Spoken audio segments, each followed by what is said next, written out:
Hello, everyone. I'm Meriem Behiri, and I'm a first-year PhD student at SISSA under the supervision of Andrea Lapi and Marcella Massardi. And today I will tell you about my work done from my master thesis, and now which is now becoming my a new paper with Andrea Cimatti and Margherita Talia.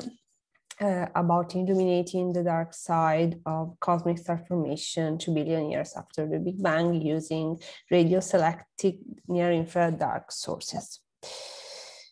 So, why should we care about studying star formation rate density over the cosmic time? This might be a good question. So, as you can see by this plot, star formation rate density, which tells us how galaxies form stars through the cosmic time, is well constrained till about redshift 3, while after redshift 3 it is not well constrained at all. We have a few observational constraints, and most of them come from UV, optical, and near-infrared observations. So actually, this work wants to fill this gap of knowledge, studying the contribution of the most obscure sources because of observation, mainly done by dust, we think. So they're usually called dust-obscured galaxies. Actually does not allow this object to have bright counterparts in the UV and optical bands, which translates at higher redshift to near-infrared bands, thus they might be missing a part of these sources, which are also likely to be extremely star forming, since the presence of dust is related to star formation process. So we expect the most obscured objects to be also the most star forming ones. So these kind of objects might also give a very important contribution to cosmic star formation rate density. Not only, but also these sources have been mainly studied in the sub-millimeter bands. In fact, they are sometimes called sub-millimeter galaxies. While in our work, as well as what they did in the previous work by MAYA2022, we want to adopt a new perspective. So mostly the most obscure sources have been studied through powerful telescopes like ALMA. They have been selected thanks to sub-millimeter observations, which are extremely efficient, but we think it is also useful to adopt and to try to have more selections criteria, and also the radio bands, as I will show you later, address as well some issues. Moreover, this kind of sources, so radio selected near-infrared dark, because they don't have a counterpart in the near-infrared band. So near-infrared observatory frame is like they are at redshift bigger than 3, they are UV dark and optically dark ones. So these kind of sources, they might also be the progenitor, the missing progenitors of early type galaxies, as explained in work like Lapi et al. 2018, because of their high star formation at such high redshifts, which might also explain the phenomena like the alpha announcement of these passive massive galaxies.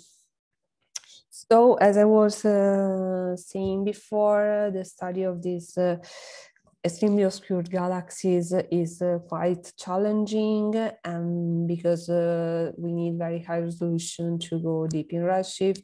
So we need high resolution to resolve them. We need high sensitivity.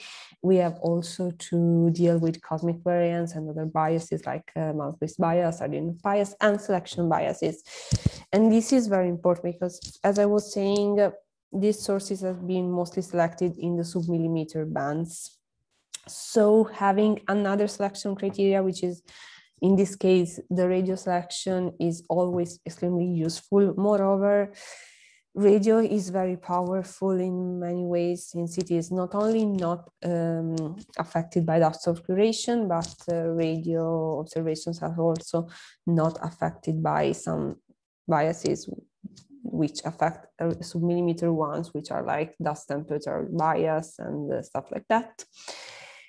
And also, thanks to telescopes like VLA, we are also able to have very high sensitivity. There are like quite wide fields. For example, the one we study is the VLA 3 gigahertz in Cosmos, the survey by Smolcic. So this being observations in Cosmos also means having a panchromatic coverage of the field. There are, as I said, a quite large field in VLA available, so it is quite good using this kind of selection. So let's go to the selection of the sample itself. So this blue part has been done by the previous work by Italia et al. 2021.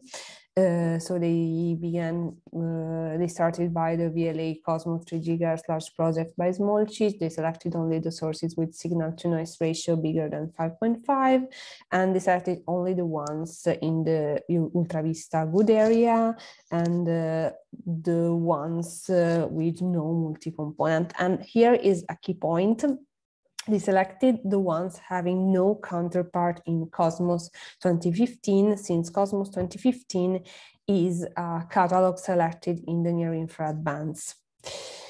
So this makes these sources radio selected for the first step, and then near-infrared dark. So this is why we call them radio selected near-infrared dark galaxies. And this after this step, we have our main sample of 476 galaxies.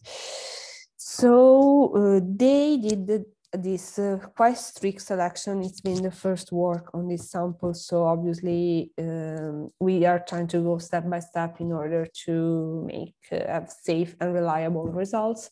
So they started with selecting the ones where the radio isophotes did not intersect the near-infrared isophotes at 3 sigma. So they came out with 197 sources divided into 2 subsamples. Primary are the ones having at least one counterpart in the Archel bands from the Archel superdividing catalog, or the A3 Cosmos, the automated survey. So the ones having at least one detection in the far infrared, which is the bands that we use to compute the star formation rate. Since we don't have any detection in the optical and near-infrared bands, so we cannot estimate the star formation from these other bands.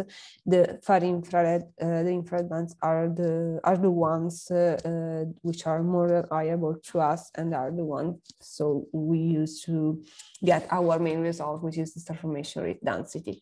And they're also very important to study dust itself.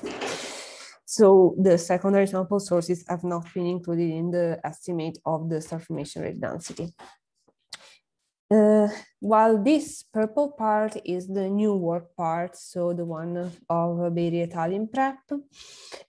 So we selected here only the sources with no, where the radioisotope is not overlap the near-infrared isotopes at 5 sigma. So we relaxed the criteria. We've been less strict in order to enlarge the sample. And widening the sample has 2 main consequences. One is having a better, statistically speaking, estimation of the star formation rate density, but not only. It's not only a statistical question, or a question of bias, but we have also been able to include more challenging sources, and we also focus more on the individual sources. Thus, we had to improve the photometry, because including more disturbed and contaminated sources meant having more contamination problems, and it's been a very good, I think, result what we did on the photometric point of view, and actually the group is still working on it to further improve the photometry and to include more and more sources. So as you can see, I divided the sample into 4 subsamples. Type 0 sources are very interesting to me because they are the ones who have, some of them are extremely bright in the radio bands, but they have no counterparts in the mid-infrared bands, so like IRAC. Some of them, just 12 of them, have at least one detection in Herschel, also some of them in the A3 Cosmos. So they might not be just fake, but they might be actual sources, and but extremely obscured. So highly extremely obscured by dust, or maybe at extremely high redshift. So we are working on them. They are, we didn't use them for the star formation rate density, but still having an idea that these sources are in our sample, I think it's something great. Then we have type 1 sources, which are like the well-behaved guys, because they are isolated sources with the counterparts of detections in the mid-infrared bands, and in the primary sample, obviously they have at least one detection in the far infrared, so they are like the most reliable sample. So actually, yeah, they are like the bulk population of this sample. Then we have the type 2 sources, and they are the ones having some blending issues. So actually, in the previous work, type 1 and type 2 were quite mixed because they didn't do a selection also based on how the maps look like and how the blending was like in the mid-infrared band. We have to do it because we widened the sample with more disturbed sources, so we actually expected it.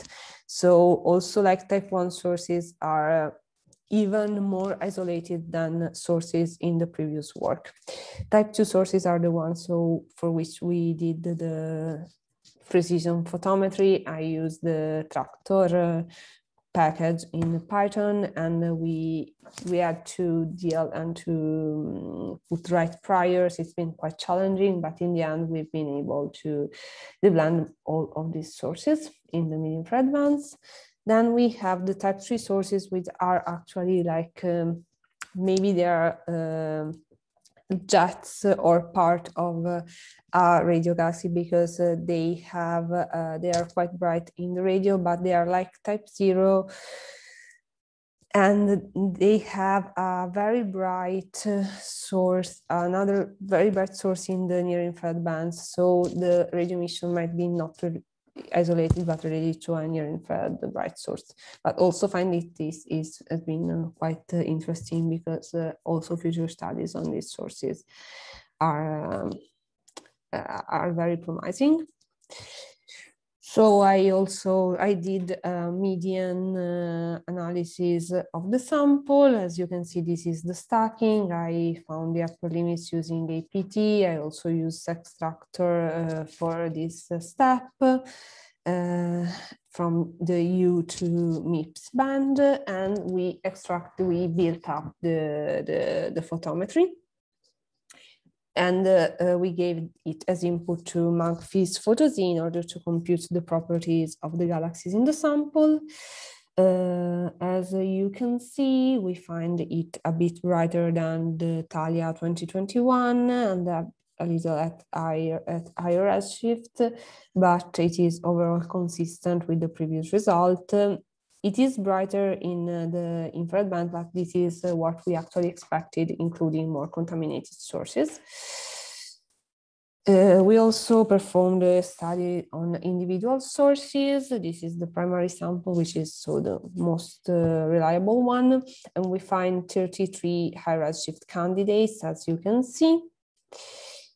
And this is our main result. So the star formation rate density, we computed it in the different redshift bands. And as you can see, at redshift bigger than 3, it overlaps quite well the results by Thalia et al. 2021. it is a bit higher in the last redshift bands, maybe due to the most contaminant, the adding of most contaminant sources. And as you can see, it is also better constrained because of the improvement due to the widening of the sample. Moreover, we also find that the number density of this object is consistent with the hypothesis of them being the likely progenitors of early type galaxies. So there's still a lot of work to do. We have also new ALMA observations for the high redshift candidates in order to confirm photometric redshifts. And so stay tuned, because there's a lot of stuff to do, and this sample seems to be extremely promising. Thank you for the attention.